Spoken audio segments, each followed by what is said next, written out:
Hi there, it's John from Adventure Shetland here, and I'd like to welcome you to this, the fourth instalment in our Spooky Shetland series. In this series we've been delving into Shetland's history, folklore and traditions in the build up towards Halloween. If you haven't seen parts 1 to 3 in the series, then why not? But seriously, if you're new to the party, then I recommend you catch up on those. I've linked them all down there in the description if you want to catch up. Parts 1 and 2 are looking at the Trows and other creatures in Shetland's folklore, and part 3 I'm telling a few Trowy tales.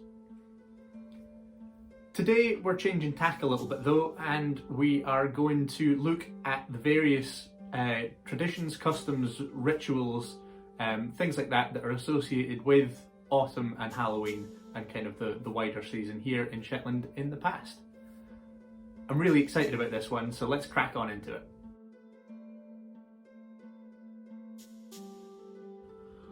Up until through the 20th century, Shetlanders were reliant on crofting and fishing for their survival, and life was really connected to the changing of the seasons, much more so than it is today.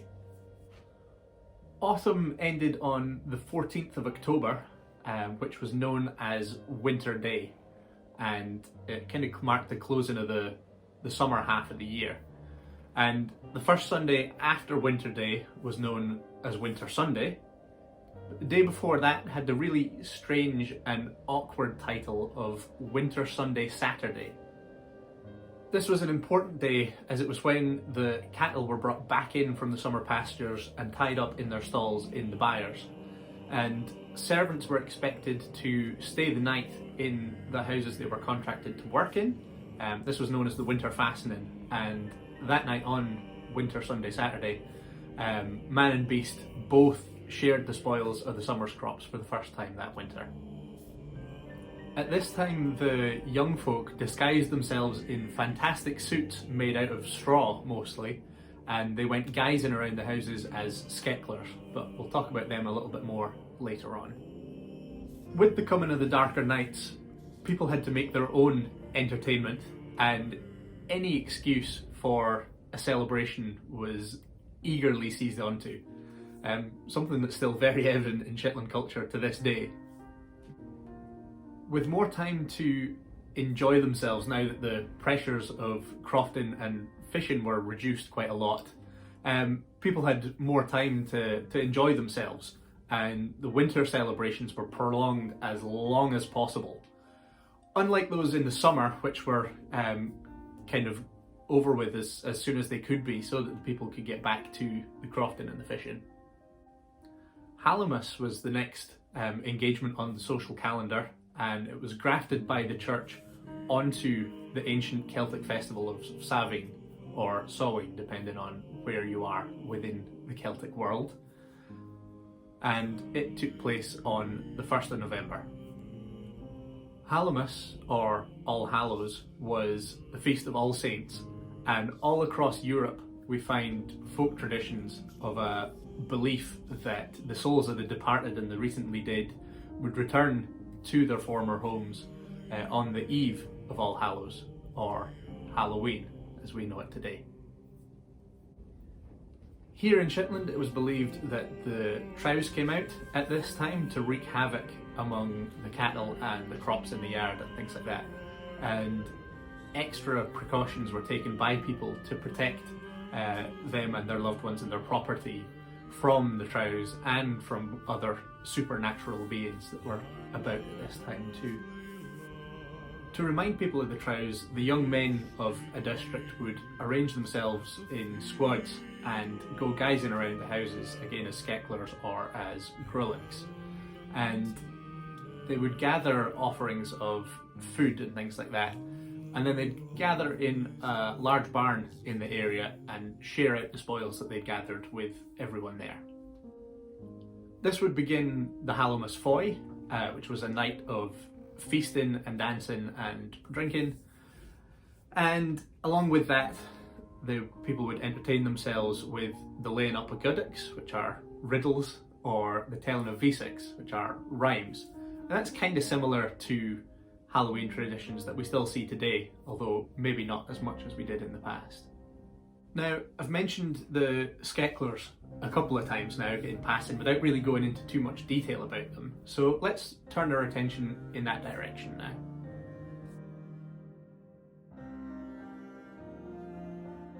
So as I've mentioned, both Skecklers and Grolix played a part in Halloween celebrations in Shetland in the past, but what were they and what part did they actually play in those proceedings?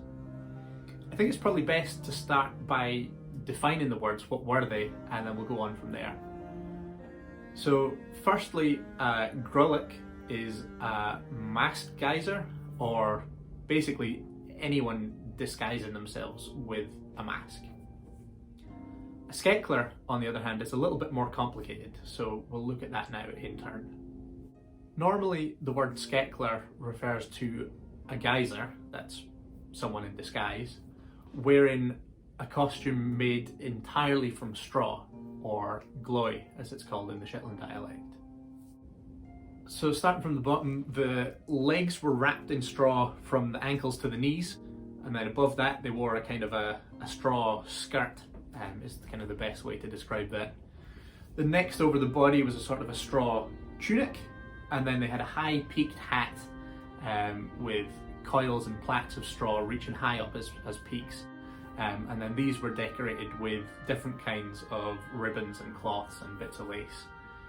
And then from the hat there was a veil which came down hiding the face of the geyser, who had, in all probability, made the suit himself. Geysing at this time seems to have been an exclusively male pursuit, and as I've said, the young men of the district would arrange themselves into squads or small groups of maybe around half a dozen or so, and the squad would be led by a chief Skeckler, who was known as the Scuddler, but there were various other roles kind of within the group that were predefined. The squad would then go Husamilla, which is from house to house around the district, and in each place they would perform a song, a dance, or a tune on the fiddle. That sounds kind of familiar, it wouldn't be a huge surprise.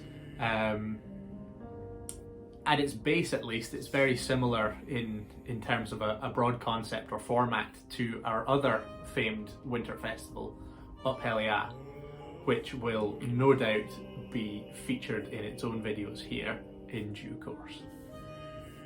At Halloween, the Skecklers would be rewarded with either money or scraps of food and offerings, so meat like roasted mutton, ham, other meats, as well as eggs, bannocks, brownies, oatcakes, all of those sorts of things.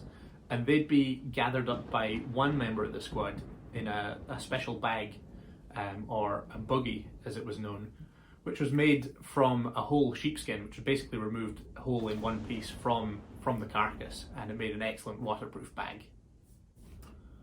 Once they'd completed their rounds of the houses, everyone would gather in a large barn if they could, and from there the spoils would be shared out, and everyone would bring something to the table as well to kind of supplement what the Skecklers had gathered, and everyone got a piece. There was nobody was left without on Halloween night.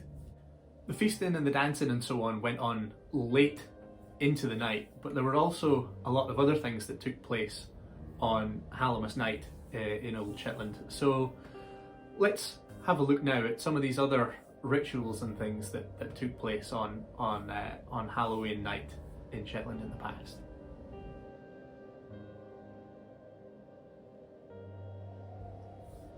Halloween has long been considered a time where it was possible to peer into the future and gather information about a person's prospects for love, prosperity, life, and even death. Even before Halloween night, Shetlanders were looking for signs or predictions of the weather that was to come over the winter.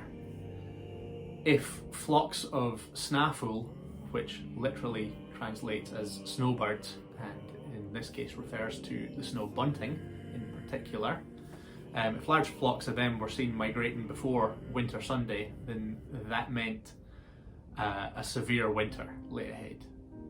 In Papastur, Winter Day itself was said to be a predictor of the weather to come as well, as the age of the moon on the 14th of October in days was said to be the number of gales to expect over the following winter. In some areas, a special cake was baked for the Halloween foy, and the cake contained a miniature horseshoe, a ring, a thimble, a 3p piece and a halfpenny coin as well. And at the foy, the cake was cut up and a piece was given to each of the assembled guests, and it was always received with great excitement. Whoever got the ring in their piece of cake would be the first one married, but whoever got the thimble would remain single. And whoever got the threepenny bit would be rich, and the recipient of the halfpenny would, as you can probably predict, be poor. And the horseshoe was extremely lucky to get because it always meant good fortune wherever it went. There were, of course, some more personal and more direct rituals which could be undertaken predominantly by young women, but also by young men on a Halloween night to try and determine their future. One of the simplest of these rituals was called Drappin Glesses, and it basically was performed by dropping a little portion of egg white into a glass of water, and the forms that the egg white took as it swirled around in the water were said to give signs as to one's luck in love and life generally, or the lack thereof. A ritual called tying the kailstock was performed by both sexes and usually in a group. The young folk would go blindfolded into the kailyard at night, and they would tie their garter or a piece of ribbon or cloth around the first kailstock that they touched, provided no one else had got there first. The following morning, the group would come back and count the number of shoots on the stalk that they tied their ribbon around, and the number of shoots on that stalk would indicate the future family of whoever had tied their ribbon onto it. A reasonably simple custom was sifting the cellar, where a girl would go into a darkened room and place some silver coins into a flat grain sieve, and she would stand before a window. As she rotated the sieve around, kind of gently moving the coins around within it, she repeated the rhyme, "My siller I sift, my siller sift I. If I hae to get a man, may he pass by." And while she was doing this and repeating it over and over, she was hopefully supposed to see the form of her future husband pass by outside the window. However, if she saw the form of a coffin go by instead, then that meant she was destined to die an old maid. Fathoming the screw was when a young man or woman would go out into the stackyard and they would choose a screw or a stack of oats or corn, and they would fathom that out around them 3 times sun gates and 3 times weather gates, which is clockwise and anti-clockwise to most folk. And apparently on the last fathom they would see the form of their future spouse. A more daring method, which allowed a girl to discover the identity of her future husband, required her to go alone at midnight to the back of the byre and climb up on top of the kiln. Once up there, she had to cast the clue, or drop her ball of wool down through the opening in the top of the kiln while keeping hold of the other end. As she rewound the ball again, she would call out, "Wha had's my clue end?" And a voice from the darkness would answer, and it was her future partner who would identify himself. Even more rare, and apparently requiring even more bravery, was the custom of passing the harrow, said to have been carried out by those of a devil may care, attitude, and it apparently unfolded the future in its entirety, including that of the spirit world, to whoever was to perform such a ritual. Those who were bold, or perhaps foolhardy enough to go in the Harrow, never actually revealed what it was they saw and heard while there, and they always actively discouraged others from partaking in this ritual as well. Apparently it was an easy enough process to perform. 3 harrows were set on the ground on the yard outside the fodder door of an old barn. At midnight, the person undertaking the ritual would go blindfolded again into the yard, pass backwards over each of the 3 harrows in turn, and then they would have to go backwards through the barn window. Following this, they were said to go into a deep trance where all of the secrets of the future and the spirit world would be revealed to themselves in sight and sound. And apparently it was quite a harrowing experience, if you'll pardon the pun. The final ritual I'll talk about today is a strange one, but it does come along with a spooky story, which fits perfectly with our theme for today. The ritual is called Dipping the Sark Sleeve, and again it was another way for a lass to find out who her future husband would be. To do this, she had to go to a stream where 3 lairds' lands met, or if this wasn't available near to her, then a burn over which a corpse had been carried during a funeral would suffice instead. Anyway, water source found, she would dip her arm into the burn until her sleeve was absolutely soaked, and then she would return home again. Once she got there, she would hang said garment over a chair beside the fire so it could dry, essentially. And then once she'd done that, she would retreat to the other end of the room to watch what happened. It was believed that the form of the man she was to marry would then come into the room and turn the sleeve over so that it could dry evenly on both sides. And sometimes this ritual is also known as turning the sleeve. On one occasion, a lass had set her garment with the wet sleeve on the chair and was sitting watching when a man that she recognised, in soaking wet clothes himself, came into the room, turned the sleeve and left again. She, however, didn't really fancy this guy that much and had her eyes on someone else, so she turned the sleeve back. But to her surprise, the same man came in again and turned the sleeve a second time before he left. So for a third time she replaced the sleeve on the chair, and a third time this guy came in still absolutely soaked to the hide and turned the sleeve a third time, but this time before he left he dropped his knife on the floor. At this point the lass thought, maybe I should just leave this, and she picked up the knife and put it in her sewing basket. Many years later, she did end up marrying the guy whose form that she'd seen, and they were sitting together in their house, and she was mending a garment by the fire herself when the knife fell out of her basket onto the floor. Her husband wandered across and picked the knife up and recognised it as the one that he'd owned once upon a time. And he told his wife a story which chilled her to the bone.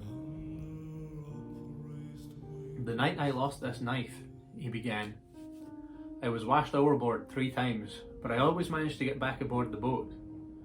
On the 3rd time though, my knife fell out of my hand."